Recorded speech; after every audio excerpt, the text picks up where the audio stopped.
Questions are neither created nor destroyed. It is just transferred from one examination to other. ये बात किसी महापुरुष ने बोली थी और वही महापुरुष आज इस बात को दोहरा रहा है फिर से। बेसिकली बेटा, इस वीडियो का बनाने का पर्पज ये है कि आप दिग्भ्रमित ना हो, आप गुमराह ना हो और आपका जो तैयारी का सही ट्रैक चल रहा है उसे ट्रैक से डिस्ट्रैक्ट ना हो। 3-4 सवाल जो बहुत ज्यादा आपको परेशान कर रहा है। सवाल नंबर 1, क्या पेपर ओल्ड एनसीईआरटी या नई एनसीईआरटी से आएगा? उसका सॉल्यूशन मैंने भी आपको बता दिया था कि भाई पहले नई एनसीईआरटी कंप्लीट कर लो, तब तक एनएमसी कोई अपडेट दे देगा और देयर इज अ 99% प्रोबेबिलिटी कि जो एनएमसी ने गलती की है अपने सिलेबस में वो फिक्स कर देगा और पेपर जो है एग्जैक्टली नई एनसीईआरटी से आएगा। दूसरा आपका डाउट हो जाता था कि सर पेपर एनटीए बनाएगा, एनएमसी बनाएगा, एम्स बनाएगा, क्यों? क्योंकि जेई का पेपर जेई एपेक्स बोर्ड बना रहा है। पहले भी जेई एडवांस का पेपर जेई एपेक्स बोर्ड बनाता था, मेंस का तुम्हारा एनटीए बनाता था, इस बार मेंस का भी पेपर जेई एपेक्स बोर्ड बना रहा है। अगेन इससे आपको कोई फर्क नहीं पड़ना चाहिए, क्योंकि एक बात गांठ बांध के आप समझ लीजिए कि पेपर जो है आपका एनसीईआरटी से ही आने वाला है। तो कैसा भी पेपर बन जाए, अगर आप थरो है एनसीईआरटी से, अगर आपको कॉन्सेप्चुअल क्लैरिटी है एनसीईआरटी की और एक एक लाइन एनसीईआरटी का आपने खोल के एम्पलीफाई करके अच्छे तरीके से पढ़ा है, तो आपको डरने की जरूरत नहीं। ठीक है, अच्छा अब आते हैं मुद्दे की बात पे कि सर क्या नई एनसीईआरटी से नए टाइप के क्वेश्चन बन सकते हैं? तो बेटा मैं एक पीडीएफ आज लेके आऊं आपके पास। तो देखो 7 से 8 तरह के क्वेश्चन बन पाते हैं। पहला, डेफिनेशन टाइप डायरेक्ट क्वेश्चन जो होता है, जनरली आपके एग्जाम में इन क्वेश्चन का वेटेज सबसे ज्यादा होता है। कम से कम 50% क्वेश्चन जो है वो डायरेक्ट क्वेश्चन होता है, जो आपसे एज इट इज बन जाता है, जिसमें दिमाग लगाने की जरूरत नहीं पड़ती। जैसे रट्टाफिकेशन चैप्टर्स के क्वेश्चन हो गए, इनऑर्गेनिक केमिस्ट्री क्वेश्चन हो गए, डायरेक्ट क्वेश्चन आ जाता है जिसमें आपको दिमाग लगाने की जरूरत नहीं पड़ती है। ठीक है, उसके बाद एनसीईआरटी लाइन से चुन के निकाला जाता है क्वेश्चन, जिसको हम कहते हैं स्टेटमेंट बेस्ड क्वेश्चन, है ना।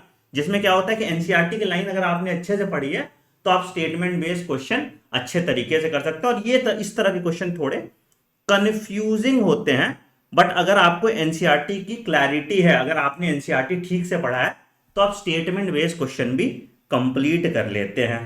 तीसरा टाइप का क्वेश्चन जो होता है बेटा, वो होता है असर्शन रीजन क्वेश्चन। ठीक है, अब ये सबसे ज्यादा डॉन्टिंग होता है, सबसे ज्यादा डरावना ये होता है, क्योंकि यहां पे आपके अगेन फिर से कॉन्सेप्चुअल क्लैरिटी को देखा जाता है और यहां ऑप्शन 1 और 2 में बहुत ज्यादा कंफ्यूजन होता है। तो इसको आपको कैसे ये कंफ्यूजन दूर होता है? ये कंफ्यूजन आपका दूर होता है जब आप बहुत ज्यादा प्रैक्टिस करते हो और अगेन आप एनसीईआरटी से ठीक ठाक तरीके से एक्वेंटेड होते हैं। चौथा तरह का क्वेश्चन होता है that is match the following. ये सबसे इजी टाइप का क्वेश्चन होता है, क्योंकि इसमें ऑप्शन एलिमिनेशन करना अगर आपको आ जाता है तो आपको पूरा आंसर नहीं भी आता था फिर भी आप इसका आंसर डिसाइफर कर पाते। तो मैच द फॉलोइंग कोई भी बच्चा गलत नहीं करता अगर उसने थोड़ी बहुत भी ठीक से पढ़ी है। पांचवा टाइप का क्वेश्चन होता है that is called diagram based question. अब पिछले कुछ सालों से डायग्राम बेस्ड क्वेश्चन नहीं आया है। रीजन इसलिए नहीं आया है क्योंकि क्या होता है, एक एरो थोड़ा आगे पीछे हो जाता है, तो नीट एग्जाम में रिस्क नहीं लेते हैं।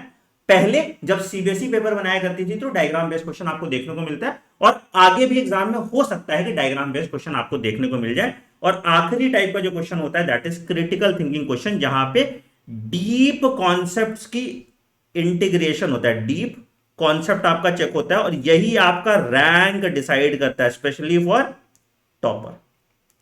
ठीक है, ये क्वेश्चन जो होता है मुश्किल से 5% ऐसे क्वेश्चन होते हैं जो आपका रैंक डिसाइड करने में हेल्प करता है। तो बेसिकली जब भी आप नीट एग्जाम देखेंगे, नीट एग्जाम का पैटर्न देखेंगे, तो मैक्सिमम इन्हीं तरह के 5 या 6 टाइप के क्वेश्चन आपको देखने के मिलेंगे।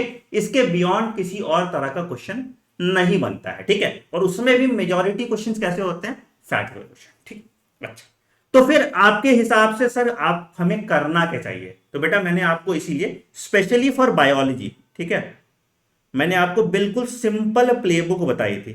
बायोलॉजी के मैंने 2 तरह के टॉपिक्स आपको बताए थे। एक को मैंने बोला था रट्टाफिकेशन, जहां से आपका फैक्ट बेस्ड, स्टेटमेंट बेस्ड और तुम्हारा मैच द फॉलोइंग टाइप के एग्जाम्पल बेस्ड क्वेश्चन बनते हैं।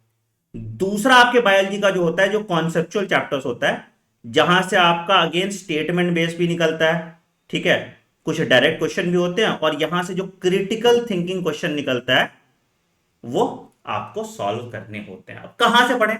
तो बेटा अगेन मैंने आपके लिए बनाई है एनसीईआरटी रिव्यू सीरीज, जहां पे एनसीईआरटी का एक भी लाइन नहीं छोड़ा गया है, और रट्टाफिकेशन चैप्टर्स को तो डायरेक्ट एनसीईआरटी से ही पढ़ा दिया गया है, और फैक्ट ये आपका जो कॉन्सेप्चुअल चैप्टर है उसके नोट्स प्लस एनसीईआरटी किया हुआ है, ठीक है। मुझसे तुम लोगों ने 50 बार पूछ लिया sir is this sufficient, is this sufficient, तो मैं उसका जवाब आपको देना चाहता हूं कुछ दूसरे तरीके से। आप एक कॉन्सेप्चुअल चैप्टर पढ़ लो, कोई भी कॉन्सेप्चुअल, मान लो कि ह्यूमन रिप्रोडक्शन, उस एनसीईआरटी रिव्यू सीरीज से पढ़ लो, ठीक है, और दूसरा एक रट्टाफिकेशन पढ़ लो, ठीक है। उसके बाद सर आप क्या करो, जाइए आप पीवाईक्यू एक बार सॉल्व कीजिए, जाइए आप एग्जाम्पलर एक बार सॉल्व कीजिए, और एक ये मैं इसका पीडीएफ आप तक शेयर कर दूंगा, ठीक है। इसका पीडीएफ, ये क्वेश्चन बैंक है, ठीक है, ये दिशा का एक किताब है एनसीईआरटी एक्सट्रैक्ट, उसका क्वेश्चन बैंक है, तो इसका पीडीएफ मैं अपने टेलीग्राम चैनल t.me/anandmani001 पे शेयर कर दूंगा, ठीक है। तो आप जाइए इसको सॉल्व कीजिए, and then you tell me कि वेदर दिस इज सफिशिएंट और नॉट। बहुत बच्चे होंगे जो एनसीईआरटी रिव्यू फॉलो कर रहे हैं, वो कमेंट सेक्शन में जरूर बता सकते हैं कि क्या ये सफिशिएंट है या नहीं, ठीक। तो अगेन आपको घबराने की जरूरत नहीं है, पेपर यमराज खुद भी बनाने के आएंगे, तो भी अगर आपकी एनसीईआरटी की कॉन्सेप्चुअल क्लैरिटी है तो आप पेपर में अच्छा करेंगे, ठीक है। तो सिंपल सा चीज है, आपको लेक्चर लगाना है, एनसीईआरटी रिव्यू करनी है, प्लस पीवाईक्यू करना है, प्लस एग्जाम्पलर करना है, और प्लस इसको मैं एग्जाम ड्रिल बोलता हूं, इसके जो पीडीएफ होते हैं इसको मैं एग्जाम ड्रिल बोलता हूं, इसके क्वेश्चन लगा लो ये एनसीईआरटी दिशा के, एंड आपका that is equal to 360 marks in biology, ठीक है। अब बोलोगे सर फिजिक्स केमिस्ट्री के लिए भी, तो बेटा फिजिक्स केमिस्ट्री के लिए मैं एक अलग से आपको वीडियो बना दूंगा। एंड दूसरी इंपॉर्टेंट अपडेट जो आपके लिए है बेटा, कि हम लोग टॉप 10,000 क्वेश्चन सीरीज, आप सबको पता होगा 2020 से मैंने ये सीरीज स्टार्ट की है, 2021 में, 2022 में, 2023 एग्जाम में इसका सक्सेस रेट देखा है ना। बच्चे कमेंट सेक्शन में बोलते थे अरे सर ये वाला क्वेश्चन तो एज इट इज आ गया, ये वाला क्वेश्चन तो एज इट इज आ गया। तो बहुत क्वेश्चन या तो उससे सिमिलर आते हैं या उसी तरीके के आ जाते हैं। तो ये टॉप 1000 क्वेश्चन सीरीज इस बार नेक्स्ट लेवल तक जाएगा।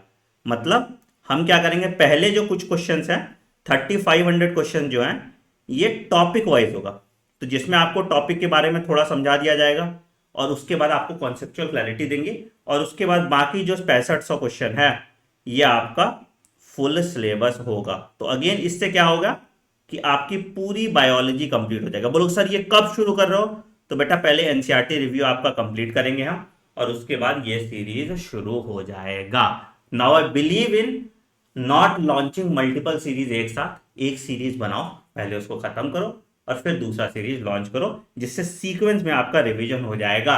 तो अगर आप एनसीईआरटी रिव्यू नहीं देख रहे हैं तो आप पाप कर रहे हैं। तो एनसीईआरटी रिव्यू सीरीज सिस्टमैटिक तरीके से फॉलो कीजिए और टॉप 10,000 क्वेश्चन सीरीज का वेट कीजिए। ये दो सीरीज प्लस पीवाईक्यू और एग्जाम्पलर अगर आप खत्म कर लेंगे तो बायोलॉजी में तो गारंटी है कि आप 340 प्लस मार्क्स लाएंगे ही लाएंगे। जो 20 नंबर के क्वेश्चन आप गलत करेंगे वो अपनी सिली मिस्टेक पर करेंगे, वहां पे मेरी कोई गलती नहीं होगी। चाहे पेपर नई एनसीईआरटी से आए, चाहे पेपर जहन्नुम से आए, आपके नंबर अच्छे आएंगे, ये दावा है मेरा आपसे। और ये कोई हवा में वाली बात नहीं है, इसको मैंने पिछले 4 सालों में प्रूव भी किया है, ठीक है।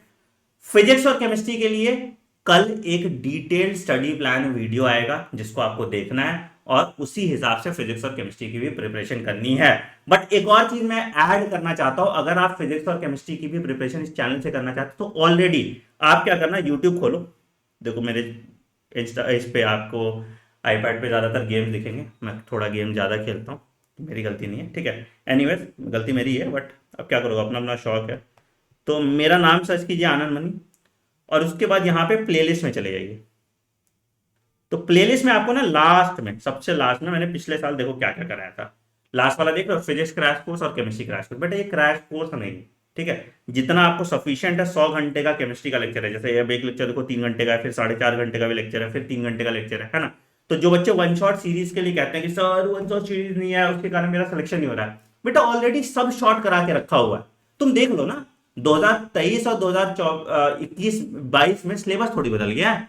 नई एनसीईआरटी के हिसाब से जो चैप्टर चेंज नहीं हुआ, वो 90% चैप्टर तो सेम है, वो चैप्टर पढ़ लीजिए। तो सेम गोज फॉर केमिस्ट्री और सेम गोज फॉर फिजिक्स। देखो यहाँ बेसिक मैथ से शुरू किया गया, बेसिक मैथ तुम्हारा 2.5 घंटे का, फिर यूनिट एंड डायमेंशन है, फिर मोशन इन स्ट्रेट लाइन है, मोशन इन प्लेन है, पूरी प्लेलिस्ट प्यारी सी आपकी बनी हुई है, जिससे आप पूरा फिजिक्स और केमिस्ट्री का भी सिलेबस अपने पेस पे खत्म कर सकते हैं। वैसे मैंने भी ये कल ही एक्सप्लोर किया कि अरे ये तो पूरी प्लेलिस्ट ही बनी है, why don't you go check out this playlist. और दूसरी एनसीईआरटी रिव्यू के भी देख लो, लगभग 14 चैप्टर्स आपके ऐड हो गए हैं। एनसीईआरटी का सबसे ड्रेडेड चैप्टर जो है इवोल्यूशन, वो खत्म हो गया है। तो हमने सब कुछ सिस्टमैटिक तरीके से आपके लिए बना के छोड़ दिया। अभी वन शॉट सीरीज लाइव चलेंगी, अगर आप लाइव देखना चाहते हैं हर दिन वाला, तो हर दिन वाला भी चलेगा। बट ये एक्सक्यूज मत बनाना कि अरे सर वन शॉट नहीं आया इसलिए मेरा सिलेक्शन नहीं हुआ। ऑलरेडी इस चैनल पे वन शॉट सीरीज है जो सफिशिएंट है आपके नीट एग्जाम के लिए, तो इसको रिलीजियसली फॉलो कीजिए। फिजिक्स, केमिस्ट्री और बायो का वन स्टॉप सॉल्यूशन मैंने आपको दे दिया बिना डिस्ट्रैक्शन के, अपनी स्पीड पे। 0.75x स्पीड पे पढ़िए, 1x पे पढ़िए, 2x पे पढ़िए, बट नीट पढ़िए। अगर आपको मेरा काम अच्छा लगता है, सिस्टमैटिक तरीके का मेरा काम लगता है आपको, तो कमेंट सेक्शन में जरूर मेंशन कीजिएगा।